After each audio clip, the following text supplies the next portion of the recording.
I used to believe that love softened people, that when you lived with someone long enough, shared laughter, meals, and quiet mornings, you'd learn to handle each other gently. I was wrong.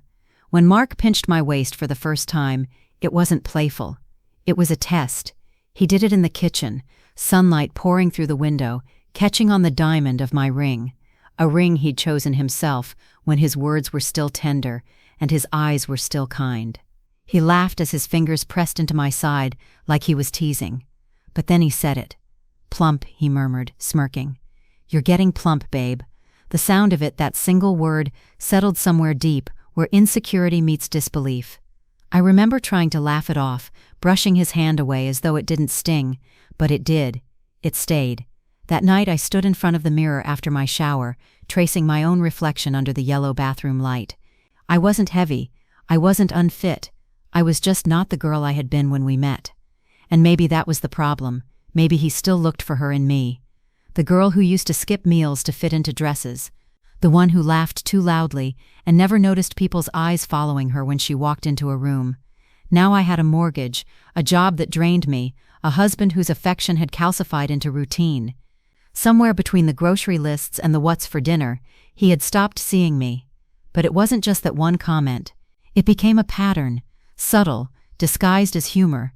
"Maybe skip dessert tonight, huh? I liked when you used to wear those jeans, before they got too tight. Should I get us a treadmill? You could use it more than me."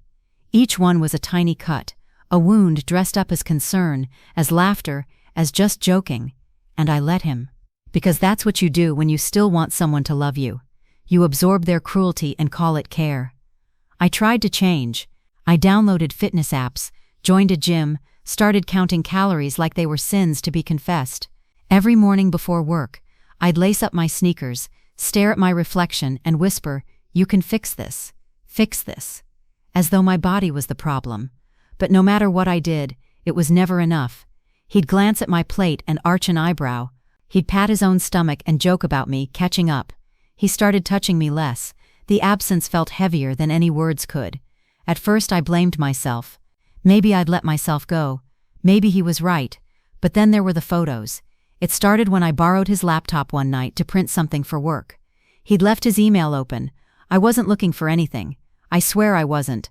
But curiosity is a cruel thing when you've already been made to feel not enough. There they were. Gym selfies. Not his. Hers. A woman from his office. Younger, slimmer, all-toned abs and motivational quotes. The kind of woman who probably drank green juice for breakfast and ran marathons for fun. And in the middle of that thread of emails, there was a message from him. "You make me want to hit the gym again." I stared at it for a long time, not just because of what it said, but because of what it implied. He never said that to me. When he came home that night, I didn't say a word. I set his dinner down, grilled chicken and steamed vegetables like he liked, and smiled as he sat down, scrolling on his phone between bites. "Did you go to the gym today?" he asked, not looking up. "Yes," I said softly. He nodded, chewing. "Good, keep it up." I don't think he saw the way my hands trembled as I picked up my fork. That was the moment something inside me shifted. Not anger, not yet, something quieter, something more dangerous. A realization that love shouldn't make you feel like a project, that someone who truly saw you wouldn't use your body as a mirror for their own insecurities.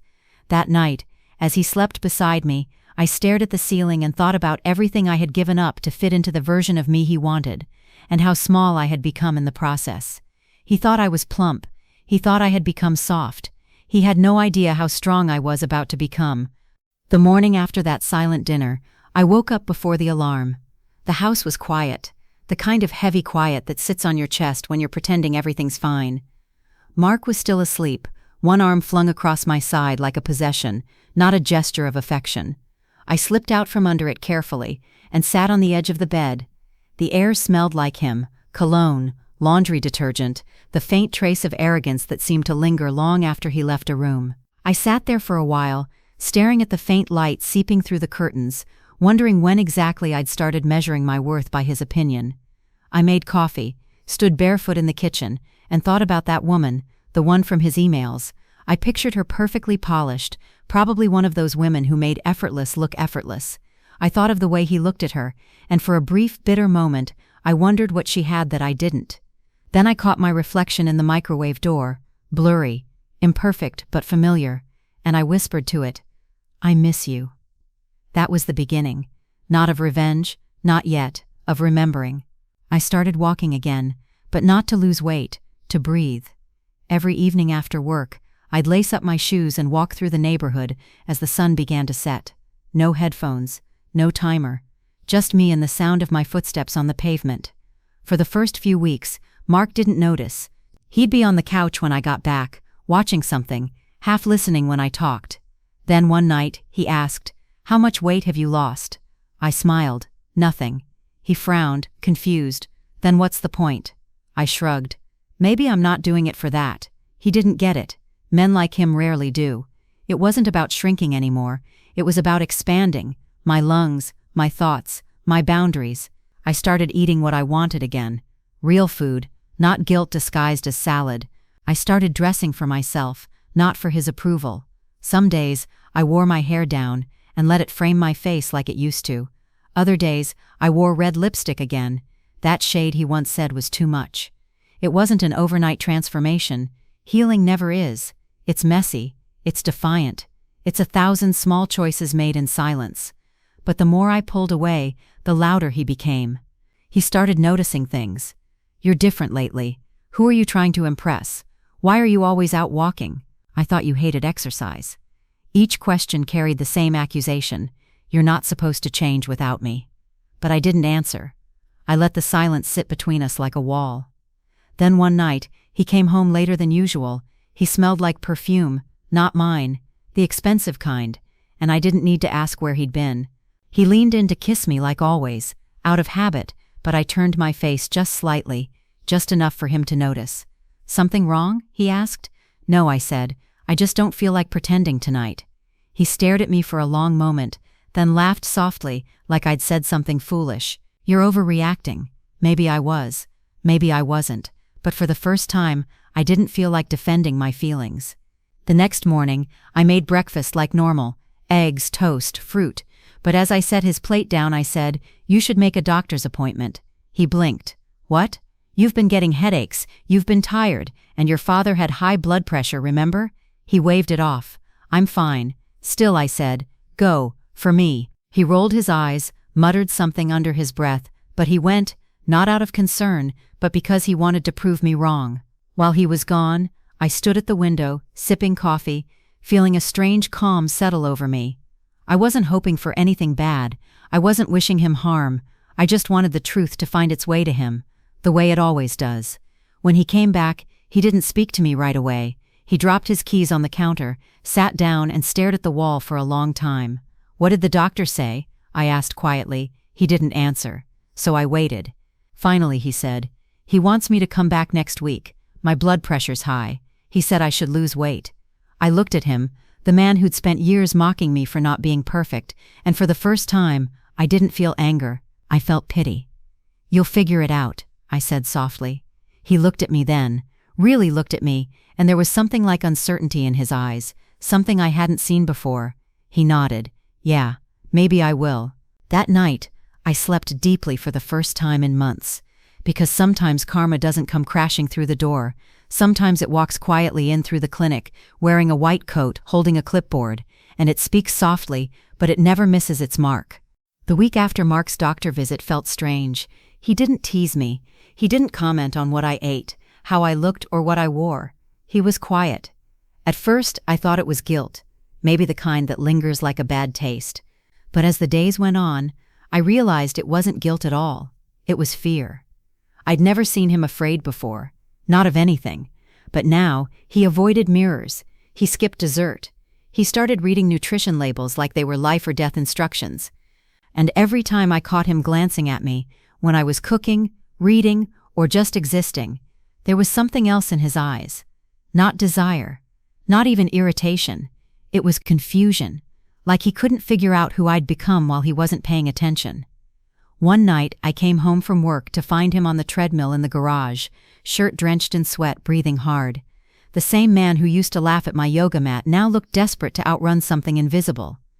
I stood in the doorway and watched him. He slowed down when he saw me, grabbing a towel to wipe his face. "The doctor said I should start light cardio," he said between breaths. I nodded. Good. He hesitated, then added, "He said my cholesterol's through the roof, wants to do more tests." I didn't say I told you so. I didn't need to. The silence said it for me. That night at dinner, the air between us was thick with unspoken things. He pushed his food around, barely eating.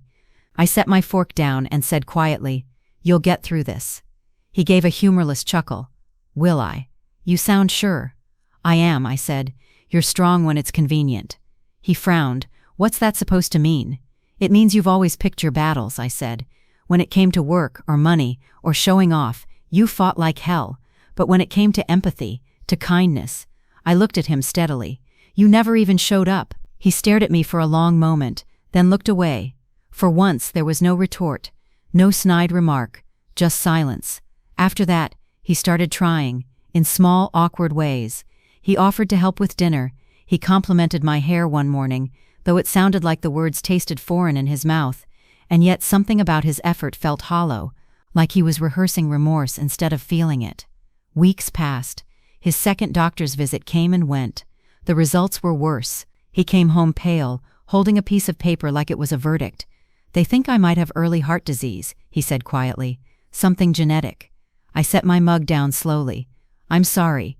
He looked at me with a flicker of something raw, regret maybe. "You know what the doctor said?" he murmured. "He said you should learn from your wife. He said you were in perfect health, that whatever you're doing, it's working." He laughed then, a dry, broken sound. "I guess that's karma, huh?" I didn't answer. Because karma doesn't need acknowledgement, it just exists. That night as he slept, I stood by the bedroom window, watching the rain slide down the glass. There was a time I would have cried, would have prayed for him, would have felt guilty for feeling relieved, but now I just felt peace, not joy, not vengeance, just peace. In the days that followed, something in our home began to shift. He started waking up early, cooking breakfast. He'd ask how I slept, what my plans were, if I needed anything. For years I would have done anything to hear those words. Now they felt like apologies whispered too late.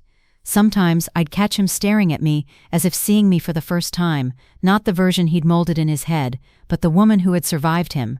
One evening while folding laundry, he said softly, "I was cruel to you." I didn't respond immediately. I wanted to hear what he'd say next. He swallowed hard. "I made you feel small because I couldn't handle my own insecurities. You were right about me." I folded another towel, laid it neatly on the pile, and finally looked at him. "You made choices, Mark. So did I." He nodded, eyes glassy. "I don't deserve you." "No," I said simply. "You don't." And for once, he didn't argue. That weekend, he asked if I wanted to walk with him, through the same neighborhood I'd once walked alone. I hesitated, then agreed. The evening air was soft, the sun melting into gold behind the rooftops. We walked side by side, silent. I could feel the weight of what was unspoken between us, the years of mockery, of hurt, of pretending. At one point, he said quietly, "Do you think people can change?" I thought for a long moment before answering. "Change," I said. "Maybe, but not without losing something first." He looked at me, puzzled. "Losing what?" "The version of themselves they built on someone else's pain." He didn't reply. But I saw it, the realization flicker across his face, heavy and devastating. When we got home, I went upstairs, showered, and looked at myself in the mirror. For the first time in years, I didn't see softness as weakness. I saw a woman who had weathered cruelty and still chose grace. And maybe that's what strength really is, not the absence of pain, but the quiet refusal to let it define you. As I brushed my hair, I heard his voice from the hallway, low, uncertain. "Thank you," he said. "For what?" I asked. "For not leaving when I deserved it." I turned to him, towel draped over my shoulders. "I didn't stay for you, Mark. I stayed for me, to remember who I was before you forgot." He didn't speak again, and in that silence I felt something I hadn't in years, complete control. The leaves began to turn the following month, and with them, the air inside our house changed too. It was subtle at first, like the faint chill that sneaks under a door. Mark wasn't sleeping well. I could tell by the way he moved at night, restless, agitated, like he was wrestling something he couldn't name. During the day, he seemed distant, almost haunted. He'd sit at the kitchen table in the mornings, staring at the mug of coffee I'd placed in front of him, but never drinking it. I'd move around him, quiet, deliberate, the way you move around a wounded animal you don't quite trust not to bite. One morning he spoke, his voice breaking the long stretch of silence between us. "Do you ever resent me?" I didn't look up from the sink. "Why?" He exhaled shakily. "Because I resent myself. Every day. It's like the more I think about how I treated you, the less I recognize the person I used to be." I turned off the tap, dried my hands, and finally faced him. "You didn't think back then, Mark. You acted. You enjoyed it." His jaw tightened, and for the first time, I saw tears in his eyes. "I know. God, I know." He rubbed his face, trembling slightly. "When the doctor said my heart was failing, I thought it was a joke. Me, the guy who ran marathons in college, the guy who used to lecture you about discipline." He gave a bitter laugh. "Turns out, I've been rotting from the inside out." I studied him quietly. The man who once stood tall with confidence now seemed smaller, shrunken by the truth. For years, I had lived in the shadow of his opinions, of what I should look like, how I should act. Now he lived in the shadow of his own mortality. He reached across the table. "I wish I could take it all back." I didn't move. "You can't." "I know," his voice cracked, "but maybe I can make it right." I tilted my head slightly. "You think redemption is something you earn, Mark? You think it's a transaction? You cause damage you can't see. The kind that hides in how someone breathes, how they look at themselves in the mirror." He looked down, his hand curling into a fist. "Then tell me what to do. Tell me how to fix it." I gave a small, almost pitying smile. "You can't fix it, but you can face it." That night I heard him crying in the bathroom, quietly, like he was ashamed of the sound, and though I felt no joy in it, I didn't stop him either. Some people only learn through their own echoes. Weeks passed. He tried to change, not in the way he used to, with big gestures and performative charm, but quietly. He cooked dinner one night, badly but sincerely. He apologized without prompting, and sometimes, late at night, I'd catch him looking at me as if realizing the full scope of what he'd broken. But the most telling moment came one Saturday morning. I was in the garden, trimming the roses I'd planted last year, the ones he once mocked me for wasting time on. He came outside, hesitant, a mug in hand. His face looked pale in the morning light, the edges of his age showing for the first time. "Doctor says I might need surgery," he said softly. I looked up from the flowers, meeting his eyes. "Serious?" He nodded. "Yeah, they want to try to prevent a full heart failure." He gave a dry, shaky laugh. "Guess karma has a sense of irony." I stood there for a long moment, gloves on, pruning shears still in my hand. There was a time when that news would have shattered me, when I would have dropped everything to comfort him, to take his pain as my own. But now, I felt nothing but clarity. I walked over, took the mug gently from his hand, and set it on the garden table. "Mark," I said quietly, "you built a home where I learned to apologize for taking up space. You called me names that echoed in my head long after you forgot them, and now you want me to feel sorry for you?" His lips parted, but no sound came out. I took off my gloves and continued, my voice calm but steady. "I don't hate you, I don't even wish you harm, but I also don't owe you forgiveness." Tears welled in his eyes. "Please don't walk away." "I'm not walking away," I said, stepping back. "I'm finally walking toward myself." He sank into the chair beside him, head in his hands. The man who had mocked my softness now sat crumbling beneath the weight of his own fragility. I turned and walked toward the house, sunlight cutting through the glass doors, casting me in gold. Every step felt lighter, every breath freer. That evening, as the sun set, I stood in front of the mirror, the same mirror where I once pinched at my stomach and whispered cruel things to myself because he had taught me to. But now, I saw a woman who had survived cruelty without letting it stain her heart. I put on a soft cream dress, simple, elegant, and went downstairs. Mark was sitting in the living room, staring blankly at the television, though it wasn't on. "You're going out?" he asked, voice hollow. "Yes," I said. "Dinner with friends." He nodded slowly, eyes downcast. "You look beautiful." I smiled faintly. I always was. I walked out before he could respond. That night, as I sat at the restaurant surrounded by laughter and warmth, I realized something profound. His words had once defined me. Now they couldn't touch me. Revenge hadn't come in the form of anger or public humiliation. It came in quiet dignity, in living well, in peace, in health, in joy. The real punishment wasn't what happened to him.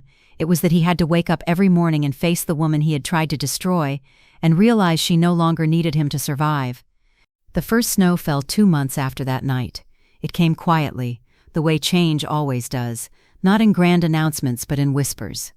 I remember standing by the window early that morning, holding a mug of tea, watching the white blanket spread across the yard, smoothing over everything, the garden, the path, even the rough edges of old memories.